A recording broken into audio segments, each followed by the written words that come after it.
Bagaimana ya respon bangsa Indonesia terhadap kolonialisme dan imperialisme di bidang sosial budaya? Yuk kita cari tahu. Respon Indonesia terhadap kolonialisme dan imperialisme dalam bidang sosial yaitu adanya stratifikasi sosial dalam masyarakat Bumi Putra. Sedangkan respon dalam bidang kebudayaan yaitu munculnya karya sastra berbahasa Melayu serta musik yang menggelorakan semangat. Untuk lebih detailnya, yuk simak penjelasan berikut. Imperialisme dan kolonialisme bangsa asing di Indonesia menimbulkan respon dalam berbagai sendi kehidupan. Di antaranya yaitu respon secara sosial serta kebudayaan. Adapun respon dalam bidang sosial yaitu adanya stratifikasi sosial dalam masyarakat. Saat bangsa asing datang, masyarakat Bumi Putra terbagi ke dalam 3 kelas, yaitu kelas pertama orang Eropa, kelas kedua orang Timur asing diantaranya Cina dan Jepang, kelas ketiga Bumi Putra. Stratifikasi sosial ini membuat Bumi Putra dipandang sebagai kalangan paling rendah di masyarakat. Salah satu penerapannya misalnya pembedaan kondisi tram atau kendaraan seperti bus listrik. Tram untuk kelas 3 diperuntukkan bagi Bumi Putra serta hewan ternak, sedangkan tram untuk kelas 1 nyaman dengan kursi. Salah satu respon kebudayaan terhadap imperialisme dan kolonialisme yaitu munculnya karya sastra berbahasa Melayu. Karya sastra berbahasa Melayu ini turut membentuk identitas nasional yang kelak akan digunakan sebagai bahasa Indonesia. Selain itu, karya sastra pada masa kolonial banyak bercerita mengenai adat istiadat daerah masing-masing, seperti Siti Nurbaya. Selain karya sastra, respon kolonialisme dan imperialisme dalam bidang kebudayaan yaitu munculnya karya musik yang menggelorakan semangat. Musisi yang dicap pemberontak oleh Belanda yaitu Ismail Marzuki. Ismail Marzuki banyak menciptakan march partai politik dan kebangsaan. Ismail Marzuki menciptakan lagu yang mampu membakar semangat bangsa dalam 10 judul lagu. Di antaranya lagu berjudul Banyu Biru, Bintangku, Ani-Ani Potong Padi, Keroncong Sukapuri, dan Arjuna Rimba Malam Gemilau. Siapakah namanya? Sederhana. Lagu-lagu tersebut mampu membawa pengaruh pada perjuangan bangsa karena menceritakan keadaan Indonesia di bawah jajahan Belanda. Perkembangan di bidang seni budaya bangsa Indonesia setelah mendapat pengaruh dari budaya Eropa dapat dilihat dari perkembangan seni lukis, seni kerajinan, dan seni sastra. 1. Seni lukis.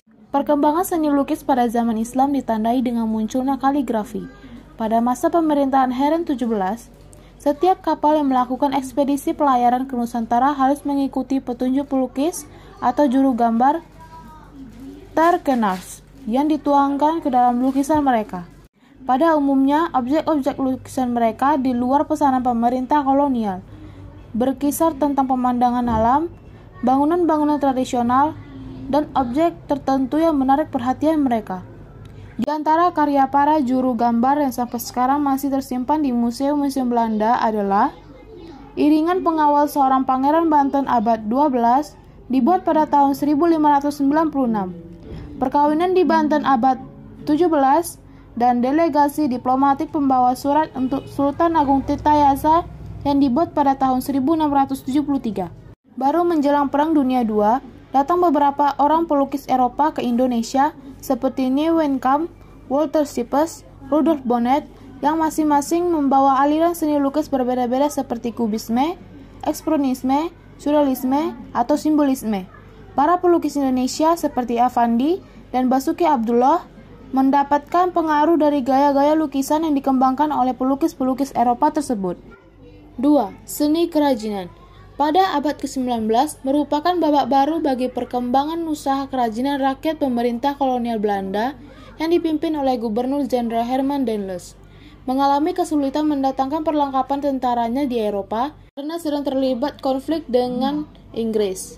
Lalu ia mengeluarkan kebijakan untuk memberikan pembinaan terhadap usaha kerajinan rakyat yang terutama pakaian, topi, sabuk, sepatu, tempat peluru, dan perlengkapan kuda sehingga keperluan tentara kolonial dapat dipenuhi di Hindia Belanda sendiri. Ketika Thomas S. Raffles berkuasa di Indonesia pada tahun 1811, di Jawa baru mengembangkan sekitar 28 jenis kerajinan rakyat diantaranya pandai besi, pembuatan gong, perhiasan dari logam, anyaman-anyaman, tembikar, tenun, dan kertas.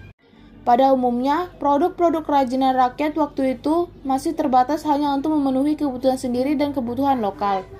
Presiden Surakarta menyatakan bahwa pada tahun 1880-an, hasil-hasil kerajinan rakyat di Jawa tidak begitu maju. Kerajinan gang yang paling menonjol di Surakarta adalah kerajinan tembikar dan anyaman untuk memenuhi kebutuhan luar desa. Sementara itu, di daerah-daerah lain di Jawa juga terdapat beberapa kerajinan rakyat seperti kerajinan kayu, anyam-anyaman, pembuatan batu, tembikar, pengolahan kulit, tenun, dan batik. Dari semua kerajinan itu, hanya batik dan seni ukir yang berkembang baik dan mempunyai kualitas baik dibandingkan dengan produk dari Eropa yang diimpor ke Hindia Belanda. Hasil kerajinan lain yang mempunyai nilai seni adalah anyaman pandan dan anyaman bambu dari Singaparna, Tanjung Sari, dan Tangerang, bahkan ada sebagian yang diekspor ke Eropa. 3. Seni sastra. Penyelenggaraan pendidikan untuk penduduk pribumi oleh pemerintah kolonial Belanda berdampak pada kegemaran membaca dan kesadaran kebangsaan bangsa Indonesia mulai tumbuh. Orang-orang pribumi yang berbakat mulai menulis berbagai macam-macam karangan. Sementara yang lain mulai menerbitkan surat kabar baik yang berbahasa daerah, bahasa Melayu maupun berbahasa Belanda. Surat-surat berbahasa Melayu terbit di beberapa kota-kota besar di Hindia Belanda. Surat kabar Bintang Timur terbit di Surabaya pada tahun 1862, sedangkan surat kabar Pelita Kecil terbit di Padang tahun 1882, surat kabar Biang Lala di Jakarta, dan Medan Prijaji di Bandung. Surat-surat kabar itu merupakan salah satu media bagi sastrawan untuk mengungkapkan ide-ide kreatifnya. Kemudian beberapa menerbitkan karya-karya sastra mereka dalam bentuk buku. Salah satu cerita bersambung berbahasa Melayu diterbitkan di surat kabar Medan Prijaji dengan judul Hikayat Siti Maria. Redaksi Medan Prijaji ini adalah Raden Mas Tirto Adi Suryo. Kesimpulan, ada juga beberapa respon yang dilakukan Indonesia terhadap kolonialisme dan imperialisme Belanda dalam bidang sosial budaya adalah adanya gerakan protes petani, gerakan Ratu Adil, dan gerakan Samin. Berikut penjelasannya. 1. Gerakan protes petani merupakan satu respon yang masuk ke dalam gerakan sosial untuk membela rakyat Indonesia dan melawan peraturan Belanda yang tidak manusiawi. 2. Gerakan Ratu Adil merupakan sebuah gerakan revolusioner yang lahir akibat menginginkan suatu perubahan menuju zaman keemasan yang tidak mengenal penderitaan rakyat. 3. Gerakan Samin merupakan sebuah gerakan yang dilancarkan oleh pengikut Samanisme yang dilakukan tanpa adanya kekerasan.